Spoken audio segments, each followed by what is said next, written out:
안녕하세요, 블랙스완입니다. 자, 당분간 주가가 어떤 흐름을 보여줄지 정말 갈피를 잡을 수가 없는 그런 하루였던 것 같습니다. 지옥과 천당을 오고 간 하루가 아니었나 하는 생각이 드는데요. 자, 어제 미국의 3대 지수가 장중에 3에서 4%대까지 떨어졌다가 장막판 기사회생으로 올라오면서 플러스로 마감을 했습니다. 정말 롤러코스터도 이런 롤러코스터가 없을 정도로 하루 사이에도 변동폭이 정말 심했죠. 특히 나스닥 지수는 장중에 4.9%까지 하락하다가 0.63% 플러스로 마감을 했습니다.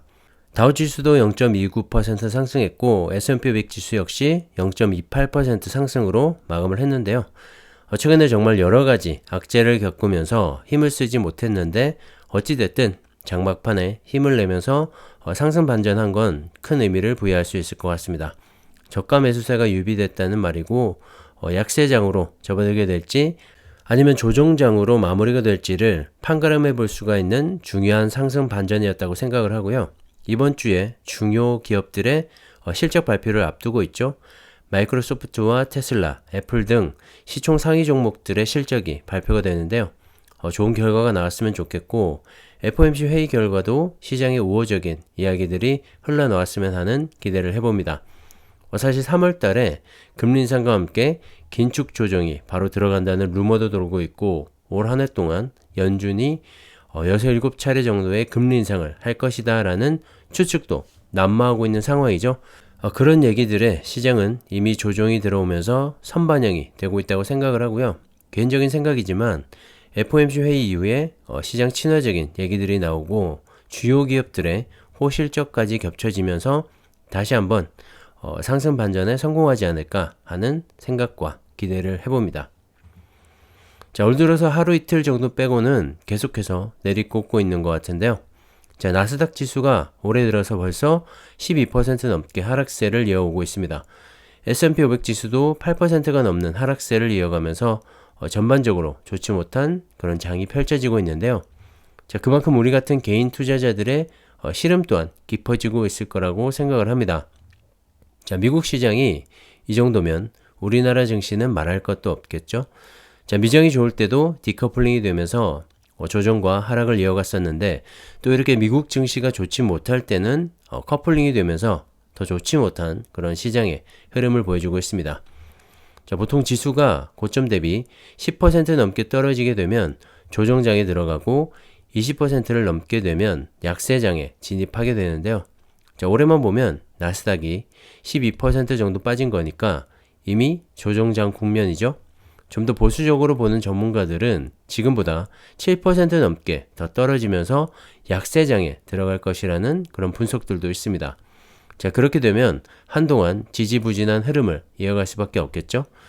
그래서 어제 5% 가까이 떨어졌던 주가가 플러스로 마감을 한 건 아주 중요한 시점에서의 반등이었다고 볼 수가 있을 것 같습니다. 자, S&P 500 지수와 빅스 지수인 변동성 지수를 비교해 보시면 어제 투자자들의 심리와 주가의 상관관계를 한눈에 알 수가 있습니다. 자, 변동성 지수가 장중에 39까지 오르면서 추심이 급격하게 얼어붙어 갔는데요.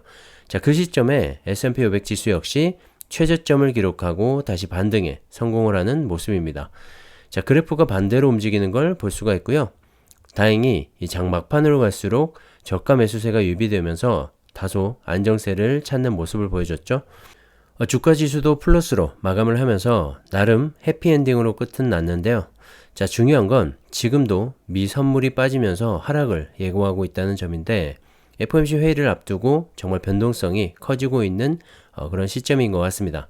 공포지수로 불리는 이 빅스 지수는 2020년 11월 이후로 최고치를 터치하면서 내려오긴 했는데 자, 아직까지 산재해 있는 여러 가지 이슈들이 있기 때문에 언제 또다시 투심이 얼어붙으면서 지수가 상승하게 될지 모릅니다. 현재 우리가 주목해야 할 이슈 중에 가장 첫 번째는 당장 26일 예정인 연준의 FOMC 회의 결과죠. 우리나라 시각으로는 27일 날 결과 발표가 나올 것 같은데요. 자, 파월 의장이 어떤 발언들을 이어가는가에 따라서 증시가 한 번 더 고꾸라지느냐 아니면 상승 반전을 노려볼 수 있냐 결정이 날 것 같고요. 연준의 입을 지켜보면서 대응해야 할 것 같습니다. 그리고 러시아와 우크라이나 간의 긴장이 고조되고 있죠.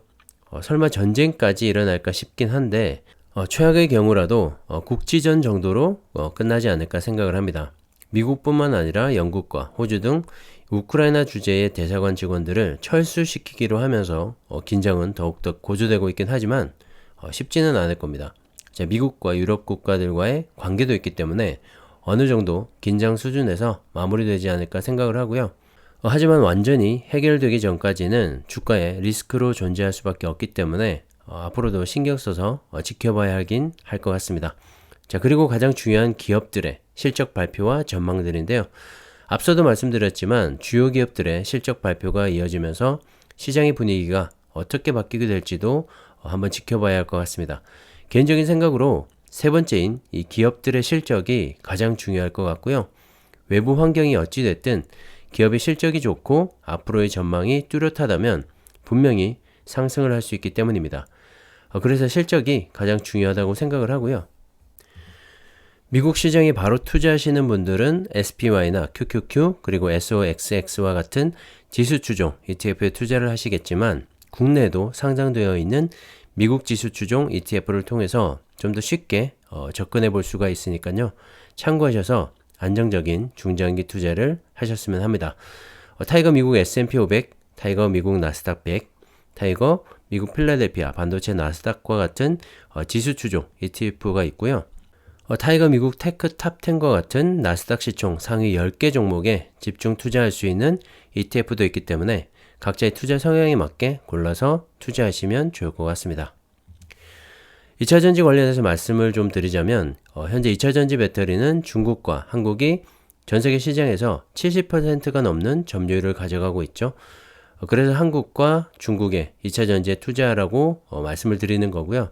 앞으로도 2차전지 시장만큼은 한국과 중국이 이끌어갈 거라고 생각을 합니다. 자, 중국까지 포함한 이 전세계 2차전지 점유율에서 중국의 CATL이 여전한 1위를 차지하고 있는데요. 중국 시장을 제외한 글로벌 시장에서는 LG 에너지 솔루션이 1위를 차지하고 있습니다. 자, 그만큼 CATL은 중국 내수 시장의 성장을 바탕으로 점유율을 늘려가고 있다고 보시면 되는데요.